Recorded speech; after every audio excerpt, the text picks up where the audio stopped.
संबलपुर सहरर ओडिशा सांस्कृतिक समाज भवन ठारे तिरुपति मंदिर प्रसाद रे होइथिबा अपमिश्रण प्रसंग को नहीं एक गुरुत्वपूर्ण बैठक अनुष्ठित होई जाइछि। विश्व हिंदू परिषद ओडिशा पश्चिम पक्षरु आयोजित होइथिबा एही बैठक रे तिरुपति मंदिर प्रसाद रे होइथिबा अपमिश्रण प्रसंग को नहीं संबलपुर सहरर विभिन्न धार्मिक तथा सामाजिक अनुष्ठान मानक सह पुंखानुपुंख चर्चा करा जाइथिला।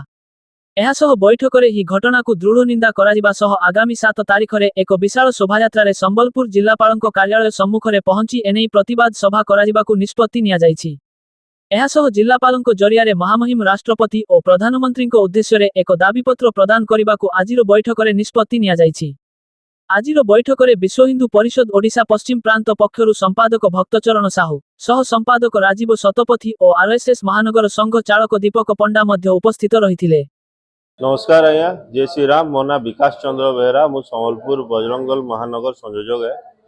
एक्चुअली बैठक टा आज आम सब समाज सब मठ मंदिर पूजक मान को डाकिछु कि जो विगत दिन रे आमर तिरुपति बालाजी मंदिर प्रसाद जो अपमिश्रण है, जो गोमातार चर्बी, घुसुरी चर्बी आउ माछ तेल रे जो भोग करी आमर हिंदू लोक मान बांटी से ही बाबद रे विगत दिन आगामी दिन रे 7 तारिख रे आम एक महा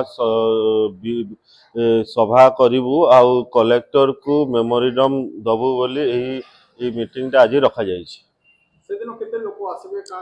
आम आशा करिछु 5000 संख्यार ऊर्ध्व हेबे, जोटा कि आमर कलेक्टर ऑफिस मेमोरिंडम दबु।